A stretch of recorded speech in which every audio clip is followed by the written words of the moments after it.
कुछ इस तरह से थी, अगर हम प्रॉब्लम को सॉल्व करने की तरफ चलें तो आपने काउंट करना था कि कितने नंबर ऑफ फ़ोन नंबर्स जो हैं वो इशू हो सकते हैं under the old plan and under the new plan. ठीक है जी क्लास, तो यहाँ पर हमारे पास जो था वो दो तरह के प्लान गिवन हैं और दोनों का जो है वो आप कह सकते हैं कि रेगुलर एक्सप्रेशन की तरह से आपके पास एक चीज़ गिवन है। आप इसको इस्तेमाल करते हुए आपने ये कैलकुलेट करना था कि कितने फ़ोन नंबर प्लान जो है वो इशू किए जा सकते हैं। और अभी मैंने इसमें एक और एडिशन किया और वो ये है कि इन टोटल कितने फ़ोन नंबर जो हैं वो इशू किए जा सकते हैं। तो अगर हम इसको कैलकुलेट करने की तरफ चलें तो क्लास क्या सिनेरियो है, पहले मैं यहीं पर एक्सप्रेशन बना लेती हूँ एंड देन मैं फिर इसको नेक्स्ट आपकी वाइट बोर्ड पर जो है वो आपको सॉल्व करके दिखा देती हूँ। अगर हम ओल्ड प्लान की बात करें तो ओल्ड प्लान का हमारे पास इस तरह से सिनेरियो गिवन है। अब सबसे पहले हमें ये पता होना चाहिए कि n रिप्रेजेंट क्या कर रहा है, y रिप्रेजेंट क्या कर रहा है और x रिप्रेजेंट क्या कर रहा है। अगर आप इसका टेक्स्ट पढ़ेंगे तो ये लिखा हुआ है कि x ये डिनोट कर रहा है कि यहाँ पर 0 से लेकर 9 तक कुछ भी आ सकता है। तो अगर मैं यहाँ पर लिखना शुरू करूँ तो n मेरे पास अभी मुझे नहीं पता, x मैंने पढ़ा है और x है मेरे पास 0 से लेकर 9 तक, यानी इन टोटल 10 डिजिट्स हैं। ठीक है, n डिनोट थ्रू 2 to 9, तो n है मेरे पास 2 से लेकर 9 तक का, मुझे ये काउंट करना पड़ेगा ये कितने हैं, तो ये है आपके पास 8। ठीक है, और नेक्स्ट ये बताया गया है कि y जो है वो रिप्रेजेंट कर रहा है 0 और अ 1, यानी y रिप्रेजेंट कर रहा है या तो 0 होगा या 1 होगा, यानी ये कितने हैं आपके पास, ये है आपके पास 2। तो ये बेसिक डिटेल है, ये रेगुलर एक्सप्रेशन है और इसको इस्तेमाल करते हुए आपने ये निकालना था कि कितने फ़ोन नंबर्स जो हैं वो इशू किए जा सकते हैं by using any of these plan, या इवन ओल्ड प्लान या फिर न्यू प्लान। तो अगर हम ओल्ड प्लान के अकॉर्डिंगली चलें कितने फ़ोन नंबर्स इशू हो सकते हैं, तो मैं उसका रेगुलर एक्सप्रेशन लिख लेती हूँ। तो ओल्ड प्लान का जो था वो था हमारे पास NYX NNX और फिर एक्स एक्स एक्स एक्स, और इसी तरह से न्यू का भी लिख लेती हूँ ताकि हम फिर एक ही बार उसको सॉल्व करने की तरफ चलें। तो न्यू प्लान के अकॉर्डिंगली हमारे पास अलाउड था NXX NXX और XXXX। ठीक है, और साथ में ये भी लिख लेती हूँ कि n रिप्रेजेंट क्या कर रहा है, x रिप्रेजेंट क्या कर रहा है और y रिप्रेजेंट क्या कर रहा है। y तो था आपके पास 0,1 यानी सिर्फ 2 डिजिट, x था आपके पास 0 से 9 यानी 10 डिजिट्स, और आपके पास n था 2 to 9 यानी 8 डिजिट्स। ठीक है जी क्लास, चलें इस डिटेल को इस्तेमाल करते हुए कैलकुलेट करते हैं कि हाँ how many numbers a company can issue by using old plan. तो अगर हम ओल्ड प्लान के अकॉर्डिंगली चलें तो ओल्ड प्लान के अकॉर्डिंगली किस तरह से काम हो रहा है, इस तरह से काम हो रहा है कि आप यहाँ पर जो पॉसिबल ऑप्शन है उनको लिखने की तरफ चाहें। तो अगर मैं इसको डिटेल में सॉल्व करूँ और नीचे वाले को फिर एब्स्ट्रैक्ट थोड़ा लेवल पे रख के सॉल्व कर लूँ तो आप ये समझ सकते हैं कि किस तरह से काम चल रहा है। तो ये NNX था और यहाँ पे XXXX था। अगर आप देखें n की जगह आप क्या लिख सकते हैं, n की जगह आप लिख सकते हैं 2 से लेकर 9 तक। y की जगह आप क्या लिख सकते हैं, आप लिख सकते हैं 0 या 1। और इसी तरह से x की जगह आप क्या लिख सकते हैं, आप लिख सकते हैं 0 से लेकर 9 तक कोई भी डिजिट। इसी तरह से सब के लिए लिख लें, n की जगह आप लिख सकते हैं 2 से लेकर 9 तक। ठीक है, इसी तरह से n की जगह आप लिख सकते हैं 2 से लेकर 9 तक, x की जगह लिख सकते हैं 0 से लेकर 9 तक। ये NYX के लिए था, ये NNX के लिए है और ये सिर्फ XX के लिए है जो कि है 0 से लेकर 9 तक, 0 से लेकर 9 तक, 0 से लेकर 9 तक एंड 0 से लेकर 9 तक। तो हमने एक्चुअली में किया क्या है, हमने ये किया है कि हमने अपनी बिगर प्रॉब्लम को जो है सीक्वेंस ऑफ टास्क में सब डिवाइड कर लिया है। हमने देखा है कि अच्छा है, अगर एक मैं ओल्ड प्लान को देखूं तो वो इस तरह से उसको मैं डिवाइड कर सकती हूँ कि मैं n को सेपरेट कर लूँ, y को सेपरेट कर लूँ और x को सेपरेट कर लूँ और हर एक के लिए पॉसिबिलिटीज़ काउंट कर लूँ। तो मैंने ऐसे ही किया है। और अब क्या करना है, अब आपने कैलकुलेट करना है इनकी कितनी पॉसिबल है। 2 से 9 तक आपके पास 8 हैं, 0 और 1 2 हैं, इसी तरह से नेक्स्ट 10 है, उससे नेक्स्ट फिर 8 हैं, फिर उससे नेक्स्ट आपके पास 8 हैं, उसके बाद फिर 10 और फिर 10 और फिर 10। ये आपके पास आएगा अराउंड 5 टाइम 10। अब आपने इस एक्सप्रेशन को कंप्यूट करना है। इस एक्सप्रेशन का जो आंसर होगा वो होगा आपके पास in total number of plans by in total number issued by old plan. ठीक है, तो अगर आप इसको कैलकुलेट करें तो ये काफ़ी बड़ी फिगर आएगी आपके पास। तो आपने ऐसा नहीं करना कि आपने सबको सेपरेटली कैलकुलेट करना है, बल्कि आपने क्या करना है, इन टोटल सबको कैलकुलेट करना है। तो अगर मैं इसको थोड़ा सा बेहतर तरीके से लिख लूँ तो ये है 8 क्यूब इंटू 2 और इंटू 1 2 3 4 5 6 10⁻⁶। तो ये एक्सप्रेशन मैंने एक्चुअली में इन टोटल कैलकुलेट करना है। ये सिर्फ मैंने इसलिए लिखा ताकि मैं आसानी से जज कर पाऊँ कि मैंने क्या एक्सप्रेशन जो है वो कैलकुलेट करना है। आपकी मर्जी, आप बेशक ऐसे ना लिखें, ठीक है जी। तो ये आपके पास जो टर्म आती है वो आती है कुछ अराउंड 1024 एंड 6 टाइम्स जीरोस। तो इतने नंबर ऑफ प्लान जो हैं वो इशूड हो सकते हैं by using the old plan. जी क्लास, तो ओल्ड प्लान से जो हमने काउंट निकाला है वो है 1024 एंड देन 6 टाइम्स 0। जी, यहाँ तक किसी का कोई सवाल हो? चलें अब न्यू प्लान के अकॉर्डिंगली देख लेते हैं कि क्या सिनेरियो हमारे पास बिल्ड हो रहा है। तो अगर हम न्यू प्लान के अकॉर्डिंगली देखें तो अब मैं न्यू प्लान को बहुत ज़्यादा डिटेल में जाके नहीं करवाऊंगी, क्योंकि अब आपको आइडिया तो हो गया किस तरह से चीज़ें चल रही हैं। जस्ट क्विक गो में जो है उसको कैलकुलेट कर लेते हैं ताकि हम जो है बेहतर तरीके से जज कर पाएँ कि चीज़ें जो है वो किस तरह से चल रही हैं। तो न्यू प्लान के अगर अकॉर्डिंगली आप देखें तो उसका था NXX यानी 8 इंटू 10 देन अगर आगे देखें तो फिर NXX है यानी 8 इंटू 10 एंड देन नेक्स्ट देखें तो फिर बाकी 10 ही है, 10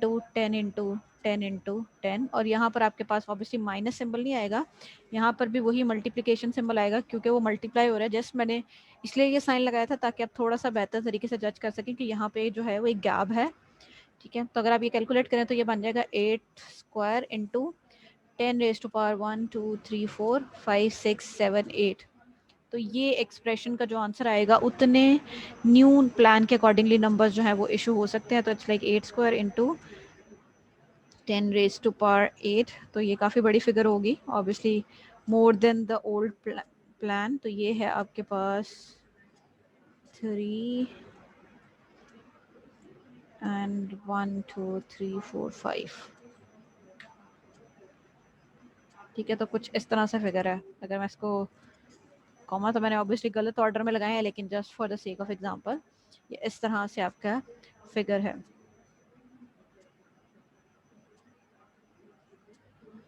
ठीक है। तो ये हमारे पास न्यू प्लान के अकॉर्डिंगली थे, दैट इज 6 4, ठीक है, इतने नंबर्स। और ये हमारे पास ओल्ड प्लान के अकॉर्डिंगली थे। तो मैंने जो आपसे सवाल पूछा था, अगर मैं उसकी तरफ आपको दोबारा ले चलूँ, तो मैंने आपसे पूछा था कि how many different North American telephone numbers are possible under the old plan and under the new plan. तो यहाँ पर आप देख सकते हैं कि ओल्ड प्लान के अकॉर्डिंगली इतने नंबर इशू हो सकते हैं और न्यू प्लान के अकॉर्डिंगली इतने नंबर इशू हो सकते हैं। और ये हमने कैलकुलेट किए हैं by using the product rule, ठीक है जी क्लास। अगर आप मजीद चलें यहाँ पर तो मजीद क्या पूछा गया है, जो मैंने अभी ऐड किया है वो पूछा गया है कि in total how many telephone numbers are possible under the old plan and the new plan. In total कितने हैं? तो इन टोटल आपको कैलकुलेट करना बिल्कुल भी मुश्किल नहीं है, आपको बस ये पता है कि ओल्ड प्लान और न्यू प्लान से कितने नंबर जो है वो आप इशू कर सकते हैं। तो आप बहुत आसानी से ये कैलकुलेट कर सकते हैं कि इन टोटल कितने नंबर इशू हो सकते हैं, और ये कैलकुलेट होंगे बाय यूजिंग जिसे हम कहते हैं सम रूल, ठीक है। तो अगर आप यहाँ पर सम रूल अप्लाई करें तो आपको पता चलेगा कि ओल्ड से कितने इशू हो रहे हैं और न्यू से कितने इशू हो रहे हैं, और सिंपली आप उनको क्या कर देंगे, ऐड। तो it's like 1024 6 times 0 plus the new figure, और यहाँ से आपको जो है वो आपका आंसर मिल जाएगा कि कितने इन टोटल नंबर जो है वो आप इशू कर सकते हैं by using both of the plans, ठीक है। तो यहाँ पे जो भी इसका एडिटिव सम आएगा वो आपके पास इन टोटल आंसर होगा। तो इट्स लाइक ये आंसर आ रहा है 7424 and around 1 2 3 4 5 6 times zeros. I hope the answer is correct, ठीक है क्लास।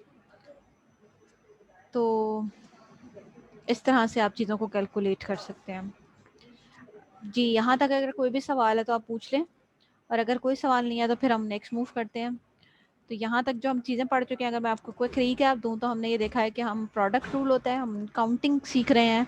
काउंटिंग में हम एक्चुअली में एस्टिमेट लगा रहे हैं कि आपके पास एक प्रॉपर्टी के कितने आपके पास ऑब्जेक्ट्स एग्जिस्ट कर सकते हैं, जिसमें हमने देखा है कि दो रूल्स हैं, एक है प्रोडक्ट और दूसरा है सम। प्रोडक्ट रूल को जब हम अप्लाई कर रहे थे तो ये अभी जैसे हमने देखा कि हम अपने बड़ी सी प्रॉब्लम को सीक्वेंस ऑफ टास्क में सब डिवाइड कर लेते हैं, और हर टास्क हर एक जो डिवाइडेड टास्क है उसके लिए देख लेते हैं कि ये टास्क कितने तरीकों से हो सकता है, और इसी तरह से हम इसको फिल आउट करते जाते हैं। ठीक है, तो जैसे आपने बहुत सारी एग्जांपल देखी जिसमें ये ऑफिस एलोकेशन की एग्जांपल थी, फिर ये ऑडिटोरियम वाली प्लेट्स के ऑडिटोरियम की चेयर्स को लेबल करने वाली एग्जांपल थी। इसी तरह से और बहुत सारी एग्जांपल्स जो थी वो हमने देखी हैं। इसी तरह से हमने सम रूल देखा था और सम रूल की कुछ एग्जांपल जो थी वो भी हमने स्टडी की थी। और ये इसी तरह से ये अगर आपको याद हो तो हमने ये वाली एग्जांपल भी डिस्कस की थी जिसमें हमने पेस्ट्री शॉप की एग्जांपल डिस्कस की थी, जहाँ पर हमने देखा था कि कितनी हम पॉसिबल परचेजेस हो सकती हैं कि अगर एक बंदा मफ़िन और साथ में हॉट बेवरेज खरीदे और एक बंदा सैंडविच और साथ में कोल्ड बेवरेज खरीदे, तो हमने इसका कॉम्बिनेशन भी जो है वो देखा था। अब यहाँ से हमने आगे पढ़ना है, that is about tree diagrams.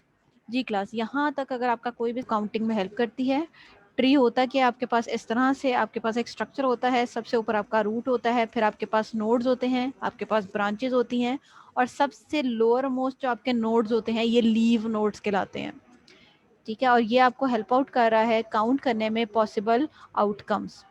अगर हम कोई डायग्राम बनाए तो आप बेहतर तरीके से जज कर पाएंगे कि किस तरह से आपका ट्री जो है वो बन रहा है।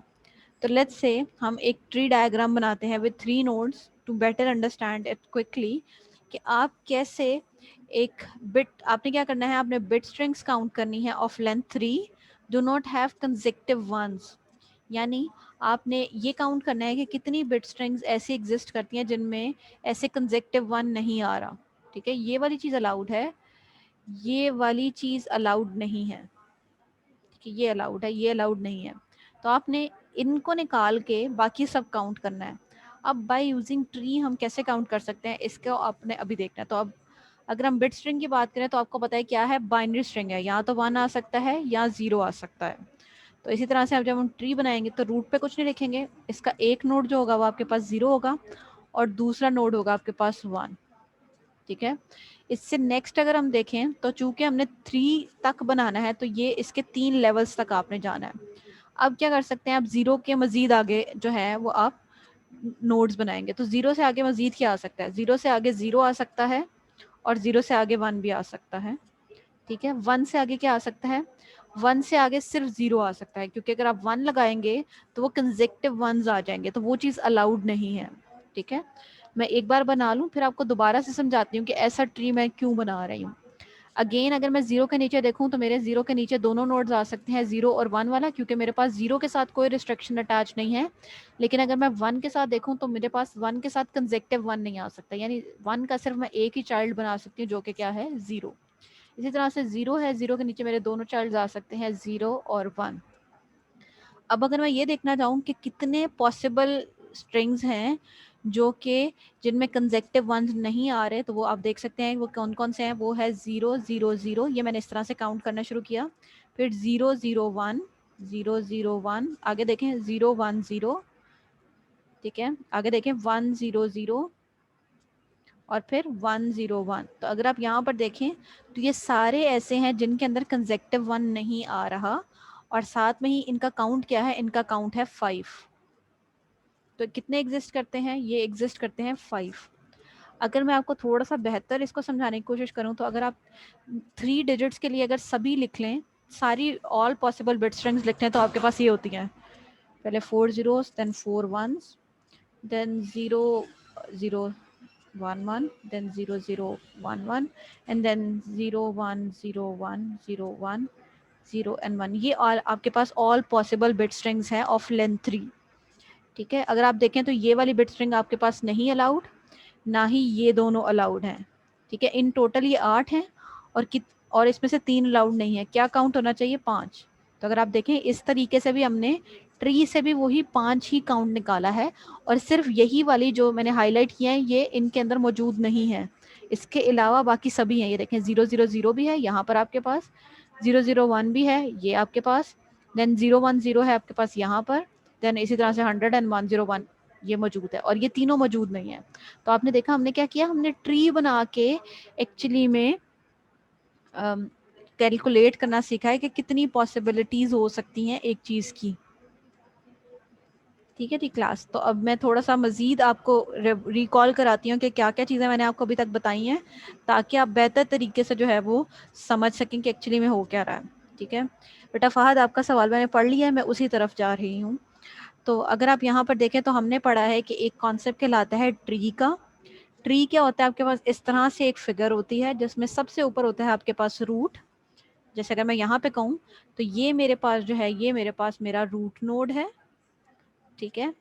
अगर आप यहाँ पर देखें तो ये जो नेक्स्ट वाली लेवल पे लिखा हुआ है, ये 0 और 1, ये मेरे पास नोड्स कहलाएंगे।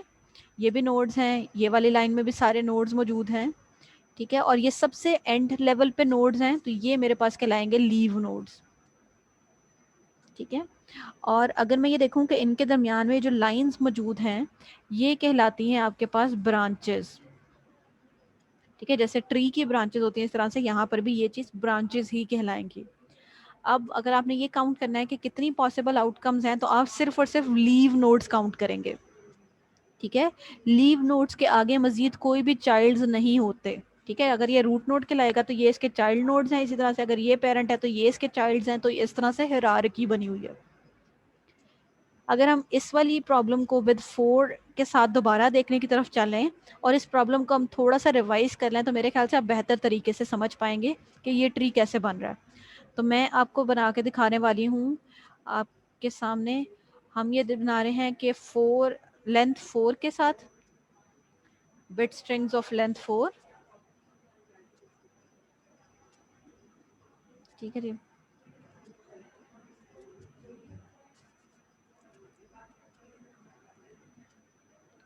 और यहाँ पर हम रिस्ट्रिक्शन लगा लेते हैं विद नो कंसेक्टिव वंस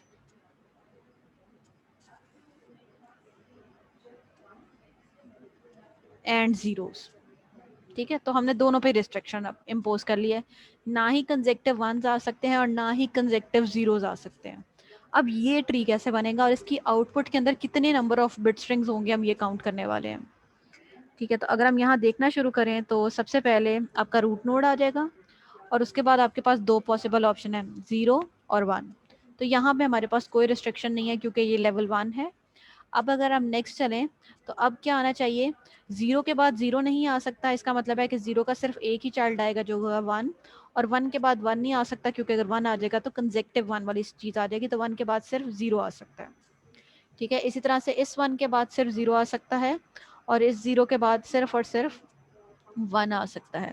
तो ये लेवल अगर आप कहें तो ये लेवल आप कह सकते हैं कि 0 है, या इवन अगर आप सिंप्लिसिटी के लिए तो ये लेवल 1 है, ये लेवल 2 है, ये लेवल 3 है, और आपने 4th लेवल तक जाना है क्योंकि लेंथ 4 तक आपने काउंट करना है, तो ये आपका लेंथ 4 है। इसी तरह से यहाँ पे 0 के बाद सिर्फ 1 आ सकता है, दूसरा चाइल्ड नहीं आ सकता, और यहाँ पे 1 के बाद सिर्फ 0 आ सकता है, कोई और चाइल्ड नहीं आ सकता। तो अगर आप काउंट करें कितनी है, ये सिर्फ और सिर्फ 2 है।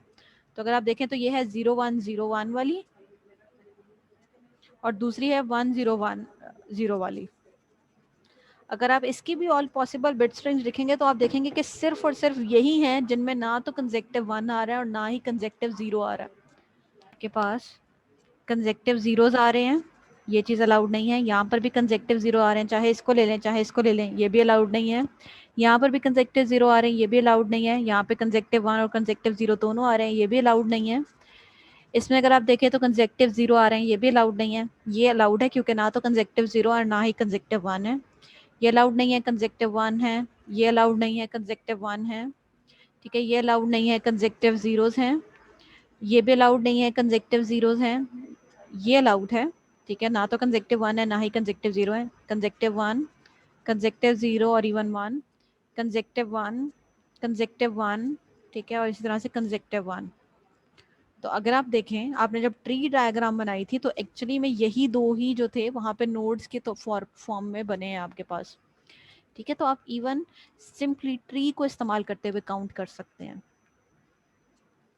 जी क्लास, तो कुछ समझ आ रही है आप लोगों को क्या हो क्या रहा है? जी क्लास, चलें एक क्लास ट्री बनाते हैं। ये हम बना रहे हैं लेंथ 3 के साथ और इसको थोड़ा सा ज़्यादा सिंपल रखते हैं और हम कहते हैं जी 0 कंसेक्टिव जीरोस अलाउड नहीं है, ठीक है। ये है ऑफ लेंथ 3 और अलाउड नहीं है कंसेक्टिव जीरोस, ठीक है। अगर हम इसका ट्री बनाएं तो रूट नोड के बाद 0 वाला नोड आएगा और 1 वाला नोड आएगा। हमने 3 लेवल्स तक जाना है क्योंकि लेंथ 3 है। जीरो के बाद जीरो नहीं आ सकता क्योंकि ये आपको कहा गया consecutive zero is not allowed, ठीक है। इवन ये अलाउंस के साथ भी आ सकता है कि सिर्फ यही अलाउड है, तो वहां पर भी आप काउंट कर सकते हैं। चले जी, अगर जीरो के साथ देखें तो जीरो नहीं आना है, सिर्फ वन वाला चाइल्ड आएगा। वन के लिए हमारी कोई रिस्ट्रिक्शन नहीं है, तो वन वाला चाइल्ड भी आ जाएगा और जीरो वाला चाइल्ड भी आ जाएगा। अगेन वन है हमारे पास इस लेवल पर, अगर हम इसको देखें तो ये वन लेवल है, ये लेवल टू है, ठीक है। और हम एक क्लास लेवल पे जाएंगे क्योंकि लेंथ 3 तक हमारा काम जो है वो हमें दिया गया है। वन के बाद हमारे पास कोई रिस्ट्रिक्शन नहीं है, यानी हमारे पास जीरो वाला चाइल्ड भी आएगा और वन वाला चाइल्ड भी आएगा। जीरो के बाद हमारी रिस्ट्रिक्शन है, तो यहाँ पे सिर्फ और सिर्फ वन वाला चाइल्ड आएगा, क्योंकि अगर जीरो वाला चाइल्ड डाल दूंगी तो कंजेक्टिव जीरोज आ जाएंगे मेरे पास। और इसी तरह से वन के बाद मेरे पास जीरो और यहाँ से मेरे पास वन आ जाएगा। अगर मैं नंबर ऑफ चाइल्ड काउंट करूँ तो मैं सिंपली लीफ नोड काउंट करूंगी, ये है 1 2 3 4 एंड 5, तो आंसर है 5 मेरे पास, ठीक है। और अगर मैं लिखूं कि एक्चुअली में वो कौन से नोड्स हैं, तो वो है 0 1 0, तो टॉप टू बॉटम आप रीड करेंगे 0 1 1, ठीक है। यहाँ से 1 0 1 1 1 0 और यहाँ से 1 1 1। तो अगर आप यहाँ पर देखें तो ऐसा कोई भी स्ट्रिंग नहीं आई आपके पास जहाँ पर आपके पास कंसेक्टिव जीरोस आ रहे हो। और काउंट क्या आ रहा है, इन टोटल काउंट आ रहा है आपके पास 5। जी क्लास, यहाँ पर अगर किसी का भी सवाल है तो क्विकली पूछ लें, नहीं तो फिर हम नेक्स्ट मूव करते हैं अपने पार्ट की तरफ। जी क्लास, ठीक है। तो अगर आप यहाँ पर देखें तो ये एक एग्जांपल लिस्टेड है, और यहाँ पर अगर आप देखें जी फोर्थ के साथ, तो ये आपका एक कंप्लीट ट्री जो है वो यहाँ पर बना हुआ है, ठीक है। आप यहाँ से इसके रिगार्डिंग ट्री जो है वो देख सकते हैं। हाँ, इसी तरह से हम कार्टीजियन प्रोडक्ट के काउंट कर सकते हैं, कि कार्टीजियन प्रोडक्ट कैलकुलेट भी कर सकते हैं और उसके अंदर भी नंबर ऑफ एलिमेंट्स काउंट कर सकते हैं बाय यूजिंग द ट्री। अब अगर आप इसके लिए ट्री बनाना चाह रहे हैं तो ये भी बहुत आसान है। आप निकाल रहे हैं A cross B cross C, ये वही कार्टीजियन प्रोडक्ट है जो आपने चैप्टर 2 में पढ़ा था, सेट्स वाले चैप्टर में पढ़ा था, ठीक है। अगर आप ट्री की मदद से ये चीज़ रिप्रेजेंट करना चाह रहे हैं तो आप क्या करेंगे, सबसे पहले आपके पास रूट नोड आ जाएगा। चूंकि आप A cross B cross C निकाल रहे हैं, तो सबसे पहले लेवल के ऊपर आपके A के एलिमेंट्स लिखे जाएंगे। तो ये कुछ इस तरह से होगा, यहाँ आ जाएगा आपके पास 1 और यहाँ आ जाएगा आपके पास 2, ठीक है। देन आपके पास B के एलिमेंट लिखे जाएंगे इससे नीचे वाले लेवल पर। तो 1 के बाद आ जाएगा आपके पास A, B और C, जो कि आपके सामने लिस्टेड है। और इसी तरह से 2 के साथ भी आ जाएगा A, B और C। नेक्स्ट अगर आप देखें तो अब आपने C के एलिमेंट लिखने हैं, जो क्या है 3 और 4। तो आप A के नीचे भी यही सेम चीज़ लिखेंगे 3 4, B के नीचे भी यही सेम चीज़ लिखेंगे 3 4, C के नीचे भी 3 4, इस तरह से A के नीचे भी, B के नीचे भी, और इसी तरह से आप C के नीचे भी। और अगर आप इसका कार्टेशियन प्रोडक्ट लिस्ट करने की तरफ जाएंगे तो आप टॉप से बॉटम आएंगे तो ये इस तरह से बनेगा 1 A 3, ये इस तरह से 1 A 3, नेक्स्ट 1 A 4, ठीक है। इसी तरह से 1 B 3,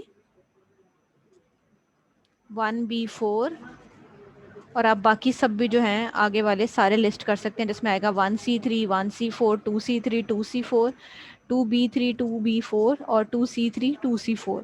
काउंट अगर आप निकालना चाहें तो क्या होगा 1 2 3 4 5 6 7 8 9 10 11 12, इसका काउंट आ रहा है आपके पास 12। अगर आप डायरेक्टली काउंट करें तो आप कैसे काउंट कर सकते हैं, आप A की कार्डिनलिटी इंटू B की कार्डिनलिटी इंटू C की कार्डिनलिटी से काउंट कर सकते हैं। अगर आप डायरेक्टली काउंट करें विदाउट यूजिंग ट्री तो ये आपके पास बनेगा 2 इंटू 3 इंटू 2, दैट इज 2 3 3 2 6, 6 2 12, ठीक है। तो ये भी एग्जैक्टली 12 ही बनता है। तो हम एक नई टेक्निक सीख रहे हैं, that is by using tree diagram, ठीक है। क्लास, तो आप कार्टेशियन प्रोडक्ट भी बाय यूजिंग ट्रीज जो है वो इस्तेमाल कर सकते हैं, बना सकते हैं। और अगर आप यहाँ पर नेक्स्ट देखें तो ये इसकी कंप्लीट फिगर जो है, कंप्लीट फिगर आपके पास लिस्टेड है। चलें, ये एक सिंपल सी एग्जांपल है जिसके अंदर हम एक given scenario of new Jersey और ये टी शर्ट्स बनाती है। तो इसकी हमने काउंट करना है कि ये टोटल कितनी पॉसिबल टी शर्ट्स बनाती है, और इसको काउंट करने के लिए हमने ट्री डायग्राम बनानी है। तो अगर आप इसको पढ़ें और समझें और फिर एक बार ट्री डायग्राम बनाएं तो मेरे ख्याल से ज़्यादा बेहतर होगी। तो वो कह रहे हैं कि टी शर्ट जो है वो 5 डिफरेंट साइजेस में आती हैं, एस, एम, एल, एक्सएल और XXL के अंदर। आगे कह रहे हैं further suppose that each size come in 4 colour. वो कह रहे हैं कि हर साइज जो है वो 4 रंगों में आपके पास मौजूद है, white, green, red and black के अंदर, एक्सेप्ट फॉर एक्सेल। एक्सेल जो है उसके अंदर जो है वो सिर्फ लिमिटेड कलर है जिसमें सिर्फ रेड, ग्रीन एंड ब्लैक है, और XXL के अंदर आपके पास सिर्फ ग्रीन और ब्लैक कलर है। तो उन्होंने कुछ क्राइटेरिया में बता दिया कि अच्छा ये 5 हमारे पास डिफरेंट साइज हैं, हर साइज जो है वो 4 रंगों में मौजूद है, लेकिन XL और XXL के जो है वो कुछ लिमिटेड कलर्स ही मौजूद हैं।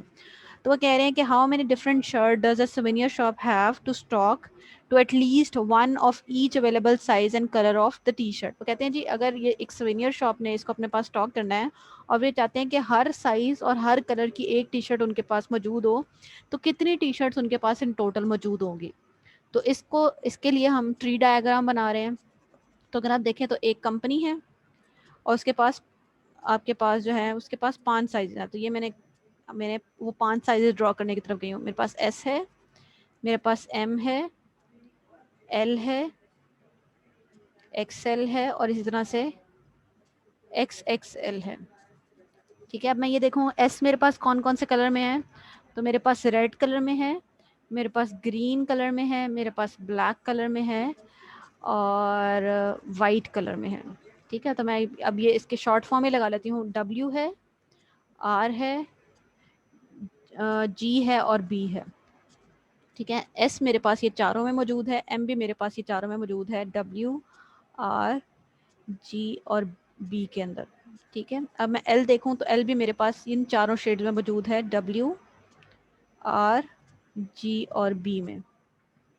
लेकिन अगर मैं मज़ीद देखूं तो मुझे ये बताया गया है कि XL सिर्फ और सिर्फ रेड, ग्रीन और ब्लैक में है। तो यहाँ पे XL के साथ रेड, ग्रीन और ब्लैक वाले नोड्स आ जाएंगे सिर्फ और सिर्फ। और इसी तरह से अगर आप देखें XXL, तो उन्होंने कहा है XXL सिर्फ ग्रीन और ब्लैक के अंदर है। तो यहाँ पर आप लिखेंगे जी ग्रीन और ब्लैक। तो अगर आप यहाँ काउंट करें कि कितनी टोटल पॉसिबल शर्ट उसको स्टॉक करनी पड़ेंगी, तो आपने सिर्फ रूट नोड लीफ नोड्स को काउंट करना है। तो ये है 4, यहाँ पे भी 4, यहाँ पे भी 4, यहाँ पे 3 और यहाँ पे 2। That is in total 4 + 4 + 4 + 3 + 2। तो यहाँ काउंट कर लेंगे क्या बनता है। तो ये 4 + 4 + 3 + 2 ये आपके पास बनते हैं 17। तो इस souvenir शॉप को एटलीस्ट 17 लाजमी स्टॉक करनी पड़ेंगी to at least have one of each of available size and colour. Diagrams पढ़ने वाले हैं, यानी एक और कॉन्सेप्ट पढ़ने वाले हैं जो कहलाते हैं ग्राफ्स। ठीक है, तो ये ट्रीज और ग्राफ्स का कॉन्सेप्ट काफ़ी मिलता जुलता है। ये ट्री डायग्राम है और ग्राफ्स कुछ इस तरह से होते हैं। अगर मैं यहाँ पर ड्रॉ करूँ तो ये मेरे पास एक ग्राफ है। ठीक है, अगर आप ये देखें तो ये एक ग्राफ है, कुछ इस तरह से भी हो सकता है, कुछ भी इसकी एक फिगर हो सकती है। तो ट्री और ग्राफ में मेजर फ़र्क क्या होता है। अगर आप यहाँ देखें तो ट्री के अंदर कहीं पर भी ऐसा नहीं है कि ऐसा हो कि सर्कल क्रिएट हो रहा हो, लेकिन ग्राफ में सर्कल्स मौजूद होते हैं। आगे जाके मजीद पढ़ेंगे ना जब ग्राफ्स को, तो आप बेहतर परसीव कर सकेंगे what is actually tree and what is actually the graph. ठीक है, तो ये अभी जो आपका मैंने आपको एग्जांपल दी है ये उसका सोल्यूशन नेक्स्ट स्लाइड में ही आपके पास गिवन है। 6.2 है, ये है अराउंड पिजन होल प्रिंसिपल के हवाले से। पिजन होल प्रिंसिपल क्या है आपके पास। तो ये किस तरह से प्रिंसिपल है, वो ये कहता है कि अगर आपके पास 10 पिजन्स हैं लेट्स सपोज, और आपके पास 9 पिजन होल्स हैं।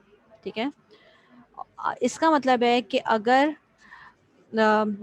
आप उन 10 पिजन्स को 9 पिजन्स होल में फिक्स करने की तरफ जाएंगे, तो देयर इज एटलीस्ट 1 सेल जिसमें एक से ज़्यादा पिजन मौजूद होगा एटलीस्ट। ठीक है, मैक्सिमम की बात नहीं कर रहे हम, मिनिमम की बात कर रहे हैं। कह रहे हैं कि अगर हमारे पास 10 पिजन्स हैं, ठीक है, और 10 पिजन्स हैं और 9 पिजन होल्स हैं, तो आपके पास एटलीस्ट एक पिजन होल में एक से ज़्यादा पिजन जो है वो मौजूद होगा। तो ये कुछ इस तरह से आपके पास प्रिंसिपल है और ये कहलाता है पिजन होल प्रिंसिपल।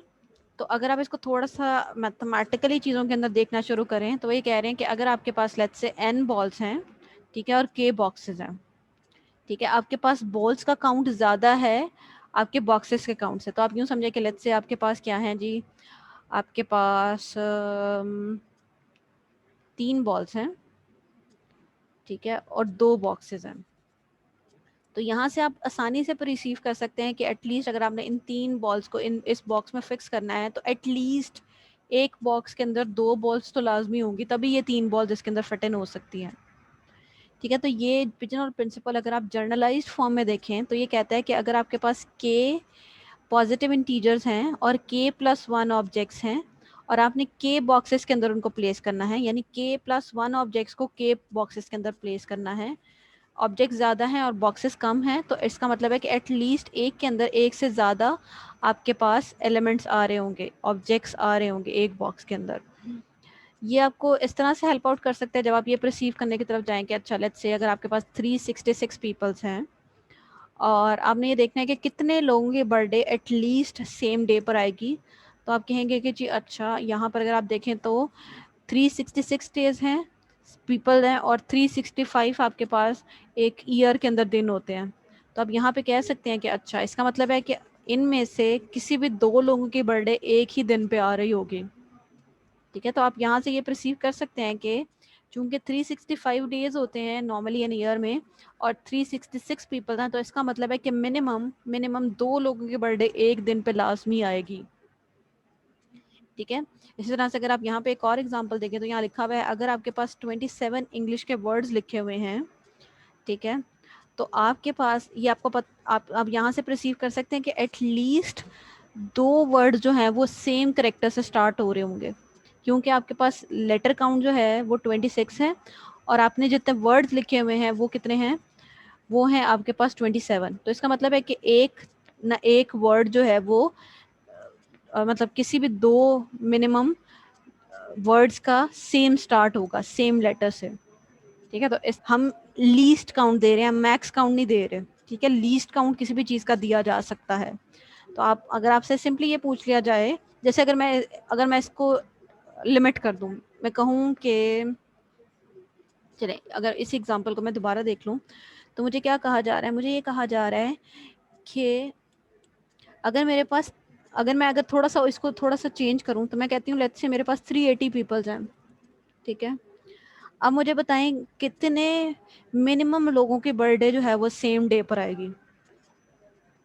अब जरा मुझे कैलकुलेट करना पड़ेगा, और ये कैलकुलेट कैसे हो सकता है, ये कैलकुलेट इस तरह से हो सकता है कि आप 380 डिवाइड बाय करें 365, ठीक है, और फिर उसका ले लें सील। ठीक है, चलें जी करके देखते हैं क्या आंसर आता है। तो लाइक 380 डिवाइड बाय 365, ये टर्म आती है आपके पास 1.04, और अगर आप इसका फ्लोर सी ले लें तो ये आ जाएगा 2। तो इसका मतलब है 2 लोगों की बर्थडे सेम डे पे लाजमी आएगी अगर आपके पास 380 पीपल्स हैं तो।